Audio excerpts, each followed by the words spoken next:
मोनिका अरोड़ा और आप देख रहे हैं हमारा खास चुनावी शो देश के दिल में क्या है। और देश के दिल में क्या है ये जानने के लिए हम पहुंचे हैं महाराष्ट्र के सतारा में। वो सतारा जो शरद पवार की राजनीतिक जमीन है, लेकिन शरद पवार की इस राजनीतिक जमीन पर क्या बीजेपी अपना घर बना पाएगी?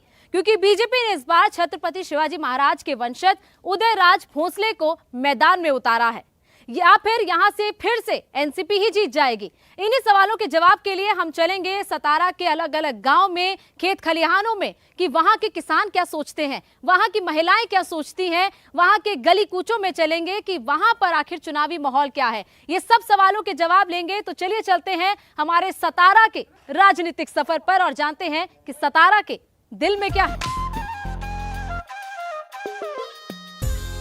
जब आप महाराष्ट्र के सतारा जाएंगे तो रास्ते में आपको मराठों के इतिहास की निशानियां मिलेंगी। सतारा का कल मराठाओं का था, आज भी मराठाओं का है। अब आने वाले चुनाव की बारी है, जिसके लिए सतारा को सुनना, समझना और जानना बेहद जरूरी है। मेरे पीछे आप सतारा का जिंकतारे किला देख रहे हैं, जो मराठा साम्राज्य की चौथी राजधानी रहा है। छत्रपति शिवाजी महाराज ने आदिल शाह से इस किले को जीता था। ये किला कई बार मुगलों के अधीन रहा, लेकिन मराठा समाज ने इस किले पर कई बार फतेह हासिल की। 1999 से पहले यहाँ पर कांग्रेस का वर्चस्व रहा। कांग्रेस यहाँ से कई बार चुनाव जीतती आई, लेकिन 1999 के बाद ये सीट एनसीपी का गढ़ बन गई। शरद पवार की राजनीतिक जमीन इसे कहा जाता है। 1999 से लेकर 2019 तक के सभी चुनाव एनसीपी यहाँ से जीती और यहाँ पर एनसीपी के कैंडिडेट उदयनराज भोसले होते थे, जो यहाँ से 3 बार सांसद चुने गए हैं। उदयनराज भोसले छत्रपति शिवाजी महाराज के ही वंशज हैं और बीजेपी ने इस बार उन्हीं पर दाव लगाया है। बीजेपी ने इस बार उन्हें ही मैदान में उतारा है और उनके खिलाफ शशिकांत शिंदे एनसीपी के उम्मीदवार हैं। ऐसे में देखना होगा कि छत्रपति शिवाजी महाराज के वंशज उदयनराज भोसले क्या बीजेपी का जीत का झंडा सतारा में बुलंद कर पाएंगे या फिर नहीं। आज हिंदुस्तान में मुगल नहीं है, मराठों की सेना नहीं है, लेकिन मराठवाड़ा में वर्चस्व की लड़ाई जारी है। सतारा में बीजेपी ने छत्रपति शिवाजी महाराज के वंशज उदयनराज भोसले पर दांव खेला है, तो शरद पवार ने शशिकांत शिंदे को मैदान में उतारा है। सतारा में जो एक बात सबको जोड़ती है, चाहे वो किसान हो, जवान हो या फिर व्यापारी हो, वो है छत्रपति शिवाजी का शौर्य। इस चुनाव में सतारा में 2 बड़े मुद्दे हैं, एक जवान और दूसरा किसान का। पश्चिमी महाराष्ट्र की अगर पैदावार की बात की जाए तो यहाँ पर सबसे ज्यादा खेती गन्ने की होती है। गन्ने के बाद अदरक, हल्दी, इन सभी चीज़ों की खेती होती है, लेकिन गन्ना यहाँ पर लगभग 60% उगाया जाता है। सबसे ज़्यादा यहाँ पर गन्ना होता है और इन्हीं गन्नों को जब किसान शुगर मिल में लेकर जाते हैं तो उनकी पेमेंट सही वक्त पर रिलीज़ की जाती है, सही वक्त पर उसकी पेमेंट होती है। लेकिन अगर इसी चीज़ को हम पश्चिमी यूपी से कंपेयर करें, क्योंकि वहाँ पर भी आप जानते हैं कि गन्ने की खेती बहुत ज़्यादा होती है, लेकिन वहाँ का किसान इसी गन्ने के पेमेंट को लेकर हमेशा परेशान रहता है। सतारा की अगर मैं बात करूँ तो यहाँ पर सही वक्त पर किसानों को उनके गन्ने की पेमेंट मिल पाती है।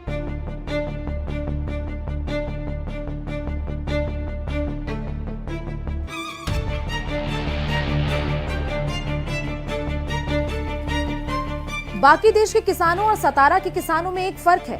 यहाँ के किसान कैश क्रॉप यानी नकदी फसल उगाते हैं, लेकिन चुनाव में किसानों का वोट कौन कैश करेगा, इस पर जबरदस्त द्वंद चल रहा है। हम इस वक्त सतारा के कवठे गांव में पहुंचे हैं और इस गांव में जो लोग हैं उनसे आकर बात करेंगे, क्योंकि इस गांव में लोग खास तौर पर गन्ने की खेती करते हैं, क्योंकि सतारा वो इलाका है जहां पर सबसे ज़्यादा गन्ने की खेती होती है। महाराष्ट्र के अगर इलाकों की बात करें, और इतनी ज़्यादा खेती होती है कि वेस्टर्न यूपी का जो रिकॉर्ड है उसको भी तोड़ दिया जाता है, यानी कि वेस्टर्न यूपी से ज़्यादा खेती यहाँ पर गन्ने की होती है। और यहाँ पर जो शुगर मिल्स हैं वो चलती है। किस तरीके के पूरे यहाँ के किसानों के मुद्दे हैं या फिर क्या क्या और फसलें यहाँ पर उगाई जाती है, वो बात करने के लिए हमारे साथ इस वक्त अतुल जी हैं, उनके खेत में चलेंगे। अतुल जी, सबसे पहले अपना खेत बता दीजिए कि क्या क्या है, कहाँ पर आप क्या क्या उगाते हैं। ये जो खेत दिख रहा है ये अदरक का खेत है। और हाँ, अदरक का। इसमें इंटरक्रॉपिंग में हमने पपैया लगाया ताकि डबल क्रॉपिंग हो जाए। इससे अदरक का भी पैसा अच्छी तरह से आता है और पपैया इंटरक्रॉपिंग होने के लिए वो और ज़्यादा मुनाफा होता है। यहाँ के किसानों की प्रॉब्लम्स क्या है, क्योंकि अब चुनाव है और चुनाव में नेता तो आते ही होंगे, जाहिर तौर पर आपके भी गांव में आए ही होंगे, तो वो आपसे अगर क्या वादे करते हैं और आप लोग उनसे क्या उम्मीद करते हैं? हम किसानों के लिए जो दिक्कत है, पानी बिजली जो फिक्स प्राइस होती है, इसके लिए हम नेताओं से आग्रह करके हमारे जो बेसिक प्रॉब्लम है लैंड का, इनको बताते हैं। कौन सा ऐसा नेता है जो लगता है कि आपके फेवर में काम कर पाएगा जिसने अब तक किया है? अभी तो बहुत सारे नेता है। हमारा मूल पक्ष तो एनसीपी है। एनसीपी के है जो एनसीपी यानी शरद पवार के अजीत पवार। अजीत पवार। ये इलाका है जहाँ पर शरद पवार का दबदबा है, तो अब नहीं रहा है क्या? नहीं, दबदबा है। वो जो है मास लीडर है, शरद पवार एक नंबर है, उसमें कोई दिक्कत नहीं। पर हमारा प्रॉब्लम क्या है, हमारा जो नेता है यहाँ का एमएलए मकरंद अब्बा पाटिल, उनके हम आदमी हैं, उनको हम नहीं छोड़ सकते, कुछ भी चाहे कुछ भी हो जाए। वो शरद पवार के साथ चले जाएंगे तो आप शरद पवार के साथ? शरद पवार के साथ, हाँ। और मोदी जी? मोदी तो यहाँ पश्चिम महाराष्ट्र में थोड़ा सा कमी है। नरेंद्र मोदी जब देश में किसानों और मजदूरों की बात करते हैं तो उनकी आवाज शरद पवार के इस गढ़ तक सुनी जाती है। इसी वजह से सतारा के खेतीहर मजदूरों की चॉइस अब बदल रही है। मोदी सरकार की वेलफेयर स्कीम का असर पवार की पावर पर भारी पड़ रहा है। कितने साल से यहाँ काम कर रही हैं? 6 साल से। 6 साल से। तो क्या आपको काम वाम अच्छा मिल जाता है? दिहाड़ी वाड़ी अच्छी मिलती है? हाँ, अच्छा मिल जाता है। कुछ सुविधाएं मिलती हैं, मतलब गाँव में राशन या फिर बिजली पानी, महिलाओं के खाते में जो पैसे आते हैं, सब मिल रहा है? नहीं, बाकी कुछ नहीं, सिर्फ राशन मिलता है। राशन मिलता है। कितना राशन? तो क्या है, एक आदमी के पीछे 2-2 किलो। 2 किलो उतना हो जाता है पूरा? हाँ। उतना बहुत है कि और भी और नहीं, अभी चाहिए और चाहिए। क्या और चाहिए? राशन टीवी पे तो आपको नेताजी देख रहे होंगे, सब देख रहे होंगे, जनता देख रही है। क्या चाहिए बताओ नेताजी से? जो भी राशन मिलता है वो बढ़ा के दे दो। राशन बढ़ा दो, और इसके अलावा और पैसा वैसा जो भी सुविधा आती है वो हम तक पहुंचा दो। चूल्हा मिला है घर में? चूल्हा मिला है। गैस मिला है। मिला है। और शौचालय बना है वहाँ पे? हाँ, बना है। तो ये सब सुविधाएं मिली है वहाँ पे। हाँ। और किसने दी है ये सब सुविधा मोदी ने। मोदी ने दी है। और बाकी जो यहाँ के लोकल नेता हैं वो कुछ करते हैं? करते हैं। आते हैं आपके गांव में? क्या बोलते हैं आके? देते हैं हमारे को खेती में कुछ कारखाना का दर बढ़ाते हैं गन्ने का। क्या नाम है आपका? मेरा नाम शोभा गर्दे। आप किस गांव से? हम भून के नगे बिरडाची वाड़ी है, वहाँ पर रहते हैं। लेकिन इधर कौटे में हम मंजूरी करने के लिए आते हैं। और हम तो अभी क्या कर रहे हैं? अभी आप क्या निकाल? ये मैं देख रही हूँ, ये क्या है बीच में? अदरक है क्या? ये अदरक है। कैसे निकला? मैं ट्राई करूँ? कैसे होगा? कैसे? यहाँ से? इधर से। एक मिनट दीजिए, एक मिनट। तो ये अदरक है। हाँ, अदरक। तो ये पूरा पीस निकलता है, उसके बाद आप इसको तोड़ते हैं? हाँ, वॉशिंग करते हैं। हाँ। और फिर मार्केट के लिए रेडी होता है। हाँ। अच्छा, ये आपसे बात कर रही थी, ये बताओ कौन से नेता पसंद है, मोदी या राहुल? हमको ऐसा कौन सा भी नहीं, जो हमारे लिए अच्छा काम करेगा वही हमारा नेता है। कौन करता है काम? अभी तक किसी ने किया है? वो तो क्या हम बताइए, जो सरकार आएगा वही हमारा ये बोलना मांगता है ना। पवार साहब का नाम? मेरा मायका है ना बारामती है। मैं बचपन से शरद पवार को जानती हूँ। वो आएगा वो नहीं आएगा, मैं उसको ही वोट देती। शरद पवार को ही? तो शरद पवार की भतीजे अजीत पवार भी हैं, वो तो अलग हो गए उनसे। अभी अलग हो गए। अभी अलग होने के बाद चुनाव नहीं आया, अभी आए हैं। अब आया है। लेकिन हम शरद पवार को ही देंगे। हम शरद पवार को ही देंगे। क्योंकि आप बारामती से हैं। हाँ, हम बारामती के महिका है, मेरा ससुराल इधर है। अभी भी लगाव बारामती मायके से। लेकिन मैं बारामती से रहती रही, बचपन से मैं शरद पवार को जानती है ना, इसलिए मेरे वोट हमेशा शरद पवार को।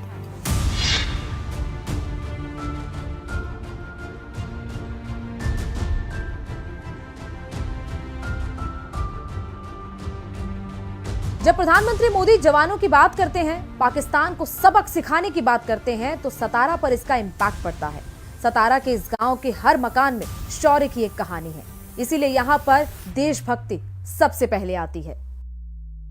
हम इस वक्त सतारा के अब शिंगे गांव पहुंचे हैं। ये वो गांव है जिसे सैनिकों की धरती, पेंशन धारकों की धरती कहा जाता है, क्योंकि यहाँ पर हर घर में एक सैनिक है। कहा जाता है कि यहाँ वीर जवान गड़े जाते हैं।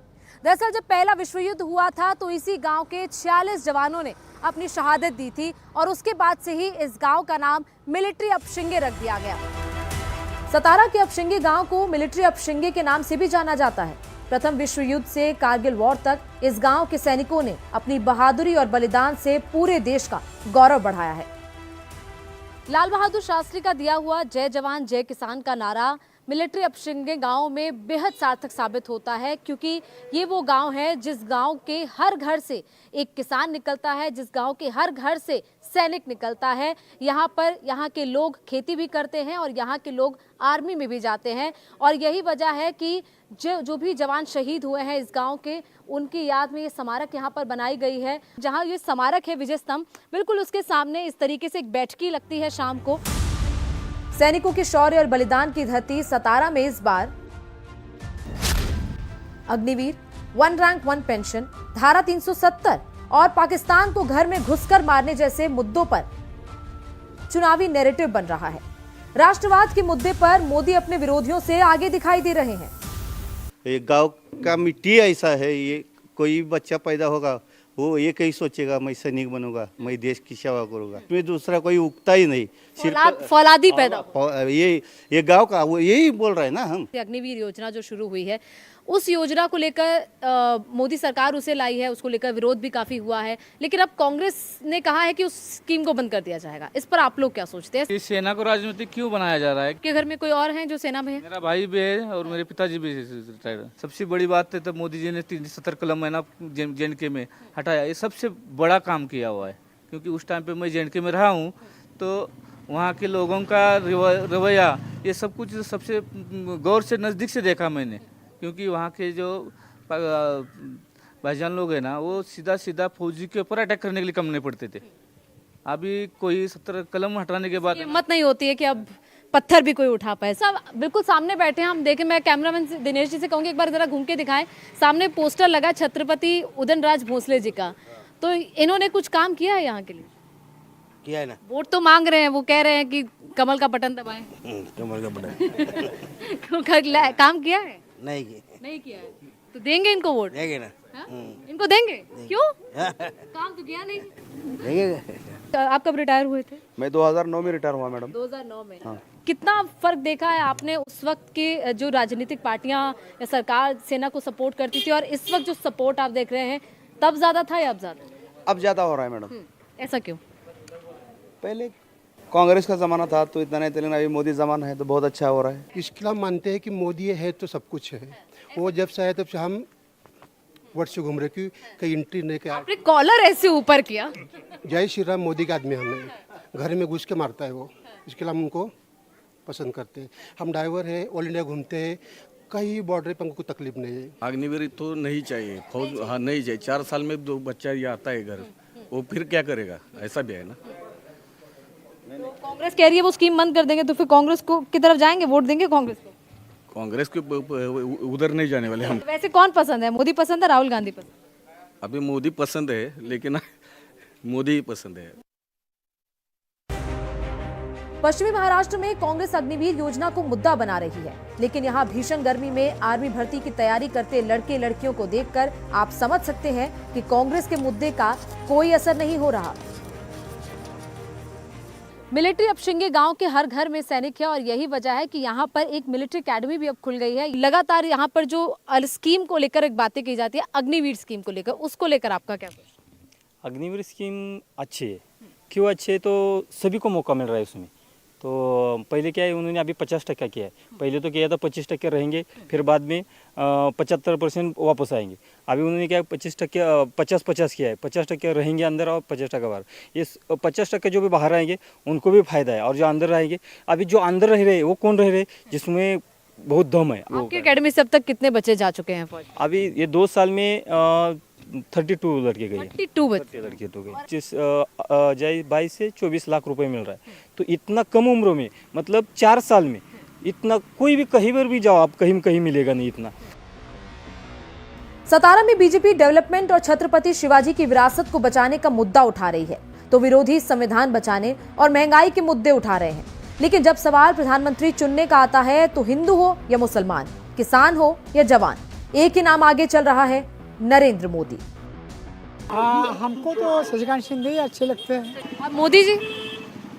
वही भी अच्छे हैं। अभी शशिकांत शिंदे आए थे, नेताजी आए थे, एक और उदयनराजे की तस्वीर सामने लगी है, तो ये नेताजी को वोट करेंगे, क्या करेंगे? ये पसंद है नेताजी? दोनों ही पसंद है। दोनों ही पसंद है। ये वोट तो एक को करना होगा ना। एक एक करेंगे। प्रधानमंत्री कौन बनना चाहिए? मोदी चाहिए। मोदी चाहिए। मोदी क्यों चाहिए? अभी काम अच्छे किया तो अच्छे काम। मोदी चाहिए तो आपको फिर उदयनराजे को जिताना पड़ेगा। वो तो दिल की बात है ना। अच्छा, नेता कौन पसंद है, मोदी या राहुल? मोदी जी। मोदी। शरद पवार वाले। लोग अभी भी इस पूरी दुविधा में है कि आखिर करे तो करे क्या, लेकिन कई लोगों का ये कहना है कि मोदी चाहिए, क्योंकि प्रधानमंत्री नरेंद्र मोदी को ही बनाना है। ऐसे में यहाँ की जो स्थानीय राजनीति है वो बेहद डिफरेंस है, लेकिन राष्ट्र में मोदी चाहिए, ये यहाँ पर जो फिलहाल निष्कर्ष निकलकर सामने आ रहा है। सतारा शरद पवार का मजबूत गढ़ है। पिछले 20 साल से उन्हीं की पार्टी का सांसद रहा है, लेकिन बिजली, पानी जैसी बुनियादी सुविधाओं के लिए ग्रामीण इलाकों में संघर्ष अभी भी जारी है। देश के दिल में क्या है, अगर हमें ये जानना है तो हमें गांव जाना पड़ेगा, क्योंकि गांव देश का दिल है और ऐसे में यहाँ के लोगों तक कई ऐसी सुविधाएं नहीं पहुंच पाती, मीडिया के कैमरास नहीं पहुंच पाते। लेकिन हम अब यहाँ पर पहुंचे हैं महाराष्ट्र के डब्बेवाड़ी गांव में। डब्बेवाड़ी गांव के लोग क्या सोचते हैं, यहाँ के लोगों के क्या मुद्दे हैं, यहाँ के लोगों के मन में क्या चल रहा है। पानी की समस्या है। पानी की समस्या है गाँव में। आज स्टॉप पर ये तालाब है, अच्छा होता है, सब आदमी इधर पड़ता है, गाँव वाले होता नहीं ना। तो जब आप लोग नेता आते हैं, कहते हैं, आप लोग उनको क्या बोलते हैं? हाँ, बोलते हैं ये सब करने का है, करने वाले है, होता नहीं ना। हर 5 साल में हर एक पार्टी को चांस जाना चाहिए। हम इस वक्त डब्बेवाड़ी गांव के अंदर मौजूद हैं और जब अंदर हम पहुंचते हैं तो हमें जो महाराष्ट्र के कई इलाकों में सबसे ज़्यादा बड़ी समस्या है पानी की समस्या, कि यहाँ पर पानी कम वक्त के लिए आता है। खासतौर पर ये जो अप्रैल और मई के महीने रहते हैं जिसमें गर्मी बहुत ज़्यादा पड़ती है, जिस वक्त पानी की ज़रूरत ज़्यादा होती है, लेकिन उस वक्त पानी की सुविधा ज़्यादा देर नहीं मिलती है। अच्छा, ये बता दीजिए कितनी देर पानी आता है? पानी बहुत आता है, पानी बहुत है इधर। कितनी देर आता है? बहुत, आधा घंटा पौन घंटा पानी बहुत आता है। पानी का टेंशन नहीं हमारे पूरे दिन में आधा पौना घंटा हो जाता है पानी। ऐसे तो 4 ड्रम भर गए तो बहुत हुए ना, पानी का टेंशन नहीं कुछ।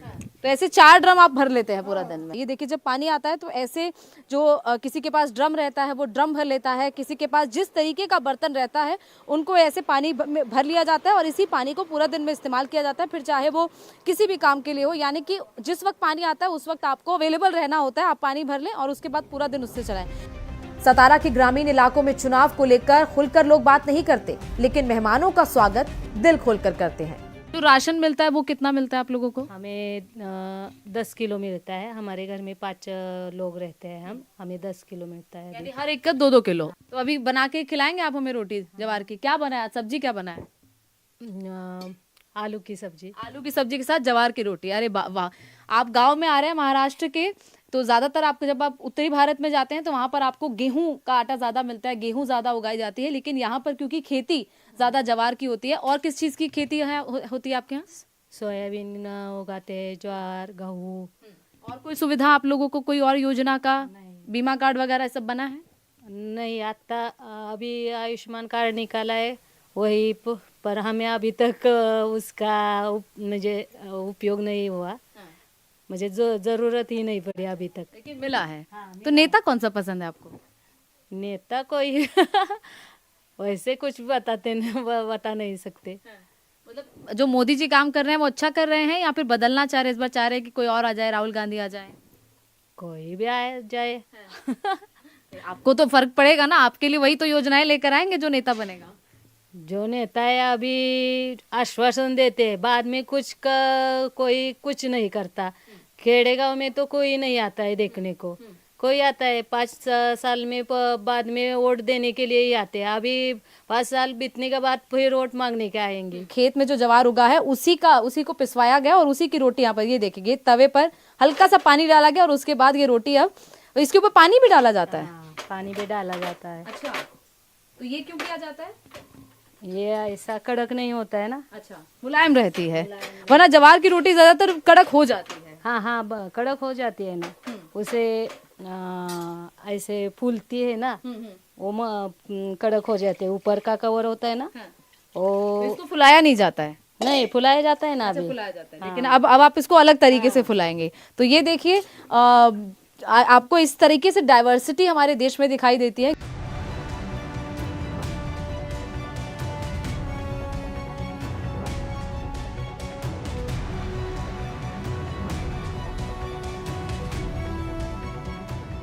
कि आप महाराष्ट्र आएं और वड़ा पाव ना खाएं, ऐसा कैसे हो सकता है। और शाम का वक्त हो गया है, थोड़ी भूख भी लग गई है, तो अब चलते हैं ज़रा कुछ खा लेते हैं और साथ में चाय पीते हैं और साथ साथ राजनीतिक बातें भी करते हैं, क्योंकि चुनाव है और चुनाव सर पर है। जल्द ही यहाँ पर वोटिंग होने वाली है, लेकिन उससे पहले चलते हैं यहाँ पर गुरुनाथ वड़ा पाव में हम पहुँचे हैं।